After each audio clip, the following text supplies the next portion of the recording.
لڑکوں لڑکیوں کو جب وہ بلوغ تک پہنچ جائے تو اچھے رشتے کی فکر کرنی چاہیے ان کو۔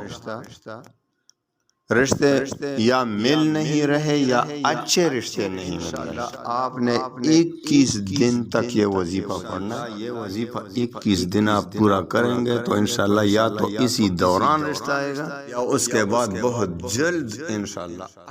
اور جن بچوں بچیوں کے رشتے نہیں مل رہے، ایسے بچے بچیاں ہوتی ہیں، لڑکے لڑکیاں بلوغ تک پہنچ جاتے ہیں، ان کو رشتے نہیں مل رہے، خواہ غربت کی وجہ سے ہو، خواہ بندش کی وجہ سے ہو، کسی نے بندش کر دی ہو، خواہ کوئی بھی وجہ ہو۔ انشاءاللہ آج میں آپ کو 21 دن کا وظیفہ دیتا ہوں۔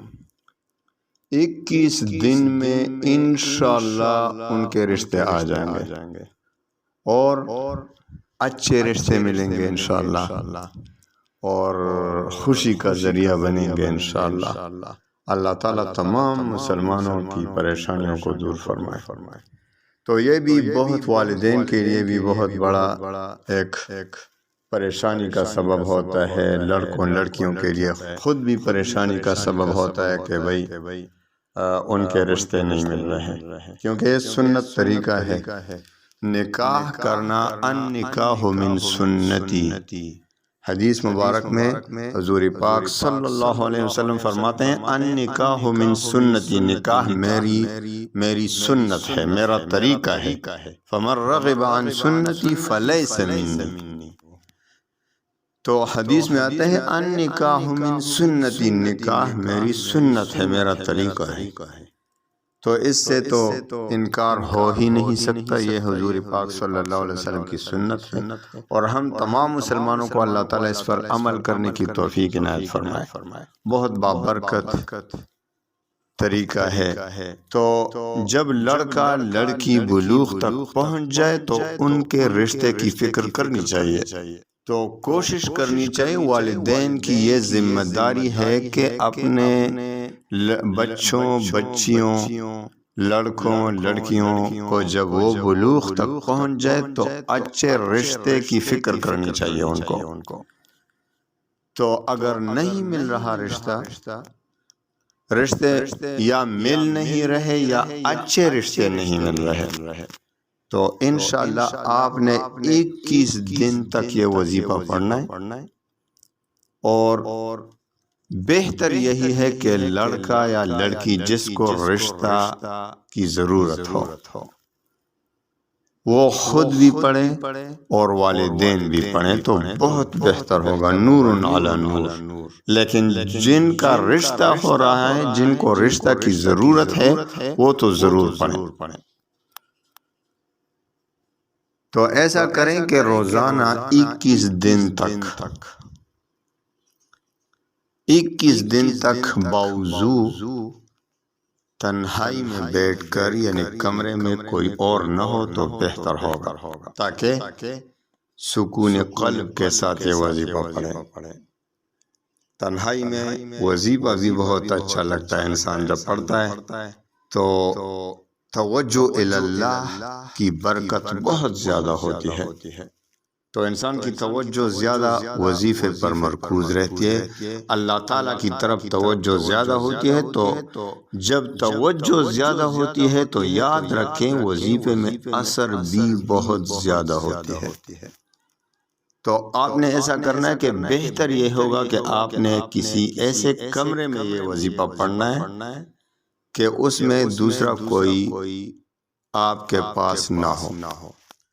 تو وظیفہ کیا ہے؟ پہلے آپ نے 11 بار درود ابراہیمی پڑھنی ہے، اللہم صلی علی محمد وعلی آل محمد کما صلیت علی ابراہیم وعلی آل ابراہیم انک حمید مجید، یہاں تک 11 بار آپ نے پڑھنی ہے۔ اس کے بعد آپ نے پڑھنا ہے سورۃ اخلاص، قل هو اللہ احد اللہ الصمد لم یلد ولم یولد ولم یکن لہ کفوا احد، اور ہر بار بسم اللہ پڑھنی ہے ساتھ۔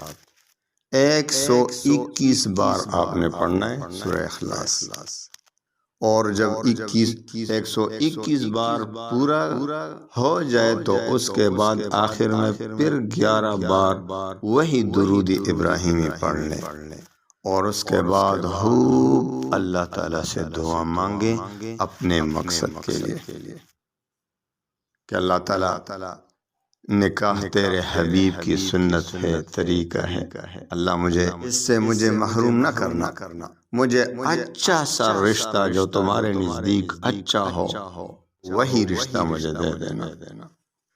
دعا خوب دل سے مانگے، روزانہ اسی طریقے سے جو بھی وقت ہو لیکن باوضو آپ نے پڑھنا ہے، چاہے صبح پڑھیں، چاہے ظہر کو پڑھیں، چاہے عصر کو پڑھیں، چاہے عشاء تک۔ تو ٹائم کی کوئی پابندی نہیں، بس آپ نے 24 گھنٹے میں یہ عمل کرنا ہے، 21 دن تک لگاتار مسلسل۔ اور اگر عورتوں کو ایسا کوئی مسئلہ آ جائے، بیماری آ جائے، تو پھر تو یہ وظیفہ نہیں کر سکتے، کیونکہ اس میں سورہ اخلاص ہے اور یہ قرآن پاک کی صورت ہے، وہ تو نہیں پڑھ سکتی ہو۔ تو وہ ایسا کریں کہ بیماری سے جب پاک ہو جائیں تو شروع کریں۔ پھر بھی اگر درمیان میں بیماری آ جائے تو اس وقت عورتوں کو کیا کریں؟ عورتیں پھر اس دوران کو نہ پڑھیں، بس 21 دن پورا کریں۔ سال کے طور پر 15 دن پڑھا، پھر بیماری آئی، تو بیماری کے بعد جب پاک ہو جائیں تو 6 دن مزید پڑھیں، 21 دن پورا ہو جائے، 21 دن پورا کریں، اور خوب گڑ گڑا کر روزانہ اللہ تعالیٰ سے دعا کرتے رہیں۔ انشاءاللہ آپ یقین کریں، اگر دل اور یقین ایمان کے ساتھ آپ نے یہ وظیفہ پڑھا تو انشاءاللہ یہ وظیفہ 21 دن آپ پورا کریں گے تو انشاءاللہ یا تو اسی دوران رشتہ آئے گا یا اس کے بعد بہت جلد انشاءاللہ اچھا رشتہ ملے گا۔ تو بہتر یہ ہے کہ والدین بھی کریں اپنے بچوں کے لیے، اور لڑکے لڑکیاں خود بھی کریں، تو انشاءاللہ العزیز بہت جلد آپ کے گھر میں یہ خوشیاں آپ کو نصیب ہوں گی۔ اللہ تعالیٰ ہمیں اس سنت پر عمل کرنے کی توفیق عنایت فرمائے، اور جو مسلمان بچے بچیاں جو بلوغ تک پہنچے ہوئے ہیں، اللہ تعالیٰ ان کو اچھے رشتوں سے نوازے، اللہ تعالیٰ تمام مسلمانوں پر رحم فرمائے، اور اللہ تعالیٰ تمام مسلمانوں کی تمام پریشانیوں کو خوشیوں میں بدل دے۔ وآخر دعوانا ان الحمد للہ رب العالمین۔